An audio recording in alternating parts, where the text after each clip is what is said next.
Oke, assalamualaikum warahmatullahi wabarakatuh. Oke, kali ini kita akan berbagi cerita tentang pengalaman kita ya, tentang bagaimana kita membeli HP online tidak sesuai dengan keinginan ya. Di sini sebagai pelaku pembeli adalah istri saya sendiri. Bukan berarti kita membiarkan atau tidak memberi saran, sudah kita berikan namun masih bersikeras ya. Akhirnya saya biarkan saja agar pengalaman yang seperti ini akhirnya dijadikan pelajaran dan tidak akan terulang kembali di kemudian hari ya. Ceritanya begini, pada suatu hari istri saya mau membeli sebuah HP yang mereknya Oppo Reno 4 Pro ya katanya. Namun begitu selesai sampai barangnya, akhirnya saya buka dan ternyata tidak sesuai dengan keinginan ya.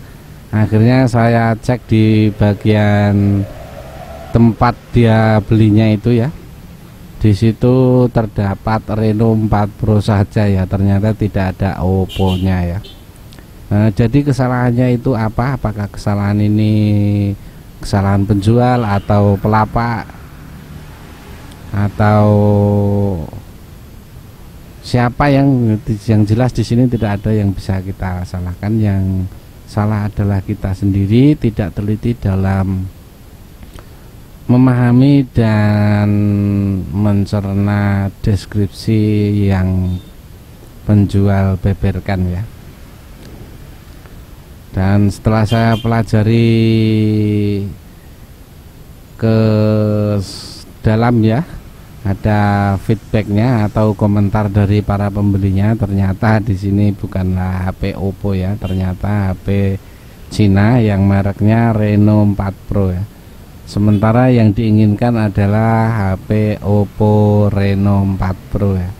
Sebenarnya kalau kita mau berpikir dari harga yang ditawarkan saja sudah bisa kita ambil kesimpulan bahwasanya itu bukan HP Oppo ya. Akan tetapi HP Cina yang mereknya Reno 4 Pro ya. Dan banyak sekali merek-merek yang hampir sama, mirip dan bahkan tidak ada bedanya ya. Namun kita harus tetap teliti dalam membedakan dengan membaca deskripsi yang ditampilkan dan komentar-komentar rekan-rekan yang sudah pernah membeli itu ya. Dari sana sebenarnya sudah cukup kita jadikan patokan bahwasanya ini sesuai apa tidak ya.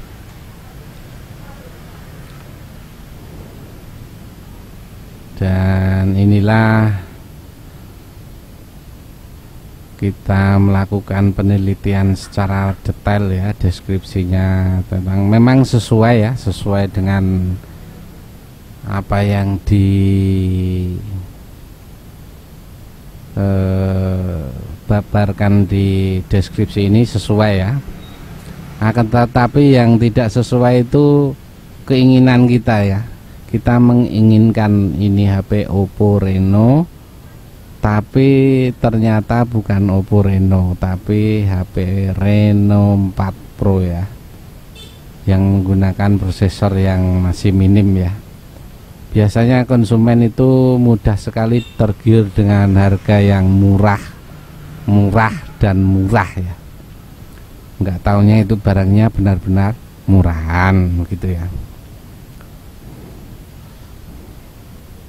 Awalnya saya sempat sedikit emosi juga ya, barangkali itu benar-benar penipuan, dan ternyata tidak ada penipuan di sini.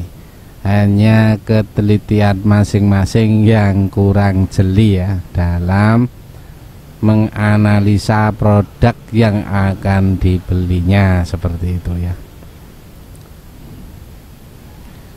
Sebenarnya untuk rekan-rekan itu sebagai perbandingan itu tidak sulit ya untuk mengambil keputusan. Kita bandingkan aja dengan harga yang di toko-toko terdekat saja biasanya itu selisihnya paling banter itu 300.000 ya. Jadi saran saya untuk rekan-rekan semuanya dimanapun posisinya, kalau tidak paham memahami deskripsi penjual, sebaiknya membeli di toko terdekat saja ya. Kalau terjadi apa-apa, kalau terjadi ya hal-hal yang tidak diinginkan, itu kita komplainnya, kemudian istilahnya pertanggungjawaban dari toko setempat itu pasti ada ya.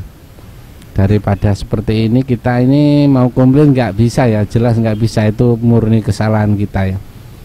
Oke, ini bentuk barangnya yang sudah kita terima dan sudah kita bayar ya, senilai Rp840.000 ya.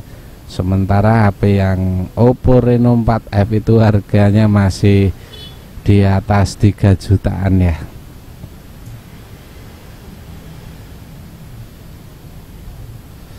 Dan tara, inilah setelah kita bongkar ya, isinya bungkusnya smartphone dan dalamannya adalah HP Cina yang seperti ini ya.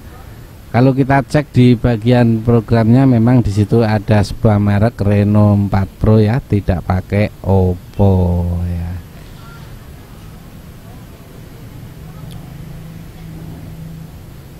Jadi pesan apa yang bisa kita sampaikan untuk rekan-rekan kalau membeli HP dengan cara online itu, pastikan Anda itu benar-benar bisa memahami dan membandingkan apa saja yang perlu dipahami, deskripsi yang ditawarkan dan deskripsi HP yang kita inginkan itu sesuai atau tidak ya.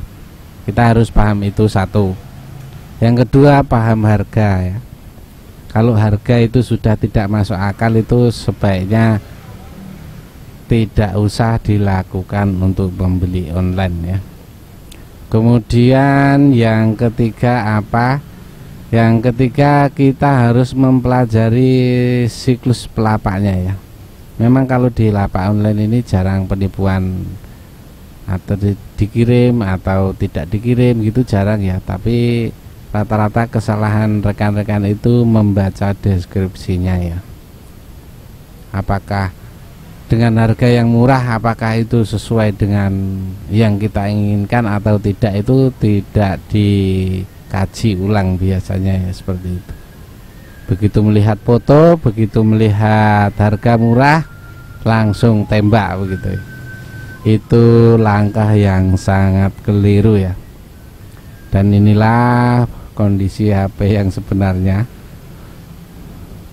tidak sesuai dengan keinginan ya. Tapi apa boleh dikata, barang sudah terlanjur diterima dan dibayar. Oke, jadikan pengalaman, hati-hati dalam membeli produk. Pastikan bahwa kita betul-betul memahami dan tidak asal memesan di online.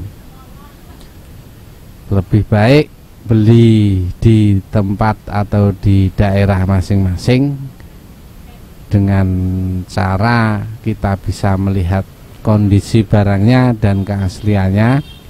Kalau seandainya pun kita merasa ditipu, kita bisa komplain dan tentunya ada sedikit banyak ada pertanggungjawaban dari toko setempat.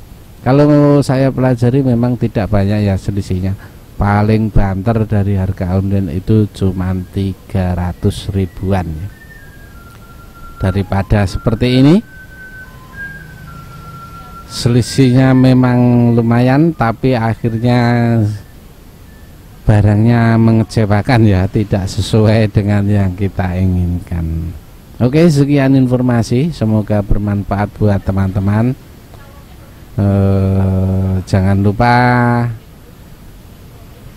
selalu bahagia ya. Kita mohon undur diri, semoga informasi yang sederhana ini bisa membawa manfaat buat rekan-rekan semua dimanapun posisinya. Wassalamualaikum warahmatullahi wabarakatuh. Salam sukses selalu.